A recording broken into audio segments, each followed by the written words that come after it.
നമസ്കാരം. ഇറാനുമായുള്ള സമഗ്ര ധാരണയിലേക്ക് എത്തുന്നതുവരെ അമേരിക്കൻ സൈന്യം പശ്ചിമേഷ്യയിൽ തുടരുമെന്ന പ്രസിഡന്റ് ഡൊണാൾഡ് ട്രംപിന്റെ പ്രഖ്യാപനം ഒരു സാധാരണ സൈനിക നിലപാടായി മാത്രം കാണാനാകില്ല.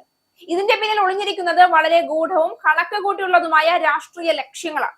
സുരക്ഷ എന്ന പേരിൽ അവതരിപ്പിക്കപ്പെടുന്ന ഈ നിലപാട് യഥാർത്ഥത്തിൽ ശക്തി സമവാക്യങ്ങളെ പുനഃക്രമീകരിക്കാനുള്ള ഒരു തന്ത്രപരമായ നീക്കമാണോ എന്ന ചോദ്യമാണ് ഇപ്പോൾ ഉയരുന്നത്.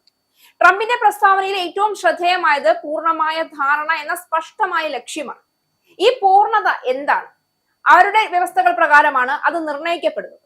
ഇതിൽ വ്യക്തതയില്ലാത്തത് ഈ സൈനിക സാന്നിധ്യം ദീർഘകാലത്തേക്ക് നീളാനിടയാക്കുന്ന ഒരു തന്ത്രപരമായ വഴിയായി വിലയിരുത്തപ്പെടുന്നു. അതായത് യുദ്ധം അവസാനിപ്പിക്കാനുള്ള ശ്രമമല്ല, മറിച്ച് അതിനെ നിയന്ത്രിതമായ രീതിയിൽ നീട്ടിക്കൊണ്ടു പോകാനുള്ള ഒരു മാർഗരേഖയാണോ ഈ പ്രഖ്യാപനം എന്ന സംശയം ശക്തമാവുകയാണ്. ഇറാനുമായുള്ള കരാറിൽ പൂർണ്ണമായ ധാരണയാകുന്നതുവരെ അമേരിക്കൻ സൈന്യം മേഖലയിൽ തുടരുമെന്നാണ് പ്രസിഡന്റ് ഡൊണാൾഡ് ട്രംപ് അറിയിച്ചിരിക്കുന്നത്. തന്റെ സോഷ്യൽ മീഡിയ പ്ലാറ്റ്ഫോമായ ട്രൂത്ത് സോഷ്യലിലൂടെയാണ് ട്രംപിന്റെ മുന്നറിയിപ്പ്. ഇറാൻ വെടിനിർത്തൽ കരാർ ലംഘിച്ചുവെന്ന ആരോപണങ്ങൾക്കിടയിലാണ് ട്രംപിന്റെ പ്രസ്താവന പുറത്തുവന്നത്. ഇറാൻ അമേരിക്കയുടെ എല്ലാ നിബന്ധനകളും പാലിക്കുന്നതുവരെ US കപ്പലുകളും വിമാനങ്ങളും സൈനികരും മേഖലയിൽ തന്നെ നിലയുറപ്പിക്കുമെന്നും ആവശ്യമായ ആയുധ ശേഖരണം കരുതിയിട്ടുണ്ടെന്നും അദ്ദേഹം വ്യക്തമാക്കി. കരാർ ലംഘിക്കപ്പെടുകയാണെങ്കിൽ ഇതുവരെ ലോകം കണ്ടിട്ടില്ലാത്ത വിധത്തിലുള്ള സൈനിക നീക്കം ഉണ്ടാകുമെന്ന് ട്രംപ് മുന്നറിയിപ്പും നൽകി. ഇറാൻ ആണവായുധങ്ങൾ പ്രയോഗിക്കാൻ പാടില്ല എന്നും ഹോർമൂസ് കടലിടുക്ക് സുരക്ഷിതമായി തുറന്നു കൊടുക്കണമെന്നുമുള്ള നിബന്ധനകളിൽ വിട്ടുവീഴ്ചയില്ല എന്ന് അദ്ദേഹം ആവർത്തിച്ചു. അമേരിക്കൻ സൈന്യം അടുത്ത പോരാട്ടത്തിന് തയ്യാറാണെന്നും ഇറാനെ കീഴടക്കാൻ സജ്ജമാണെന്നുമാണ് ട്രംപിന്റെ പുതിയ വാദം. അതിനിടെ പാകിസ്ഥാന്റെ മധ്യസ്ഥതയിൽ രൂപീകരിച്ച വെടിനിർത്തൽ കരാർ നിലവിൽ അനിശ്ചിതത്വത്തിലാണ്. ഇസ്രായേൽ ലെബനനിൽ ആക്രമണം തുടരുന്നുവെന്നും ഇറാന്റെ വ്യോമാതിർത്തി ലംഘിച്ചുവെന്നും ആരോപിച്ച് ഇറാൻ ഹോർമൂസ് കടലിടുക്കിലൂടെയുള്ള എണ്ണക്കപ്പലുകളുടെ ഗതാഗതം വീണ്ടും തടഞ്ഞു. എന്നാൽ ലെബനനിലെ ഹിസ്ബുള്ളക്കെതിരായ നീക്കങ്ങൾ വെടിനിർത്തൽ കരാറിന്റെ ഭാഗമല്ല എന്നാണ് ട്രംപിന്റെ നിലപാട്. നിലവിലെ പ്രതിസന്ധി പരിഹരിക്കാനായി അമേരിക്കൻ വൈസ് പ്രസിഡന്റ് JD വാൻസിന്റെ നേതൃത്വത്തിലുള്ള ഉന്നതതല സംഘം പാകിസ്ഥാനിലേക്ക് തിരിക്കാൻ തീരുമാനിച്ചിട്ടുണ്ട്. ഇതിനു പുറമെ ആഭ്യന്തര രാഷ്ട്രീയത്തിൽ ശക്തമായ ഒരു സന്ദേശം നൽകാനുള്ള ശ്രമവും ഇതിൽ കാണും.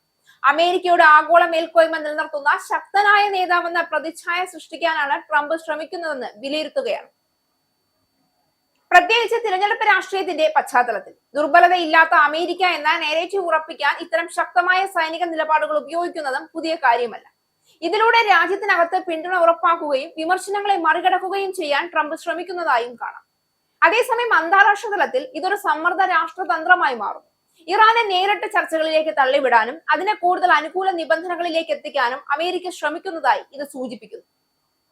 സൈനിക സാന്നിധ്യം നിലനിർത്തുന്നത് ഒരു സുരക്ഷാ ആവശ്യം എന്നതിലുപരി ഒരു ചർച്ചയുടെ ആയുധമായി ഉപയോഗിക്കുന്നതാണെന്ന് വ്യക്തമാണ്.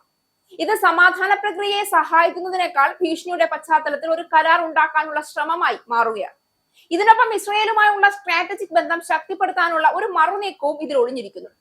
ട്രംപിന്റെ പ്രഖ്യാപനം സമാധാനത്തിലേക്കുള്ള സത്യസന്ധമായ ശ്രമമാണോ അതോ ദീർഘകാല സൈനിക രാഷ്ട്രീയ ആധിപത്യം ഉറപ്പിക്കാനുള്ള ഗൂഢതന്ത്രമാണോ എന്നതാണ് നിർണായക ചോദ്യം. വ്യക്തതയില്ലാത്ത കരാറുകളും നീളുന്ന സൈനിക സാന്നിധ്യവും ചേർന്നപ്പോൾ ഇതൊരു സമാധാന പാതയേക്കാൾ അധികം അനിശ്ചിതത്വത്തിന്റെ പുതിയ അധ്യായമായി മാറുകയാണ്.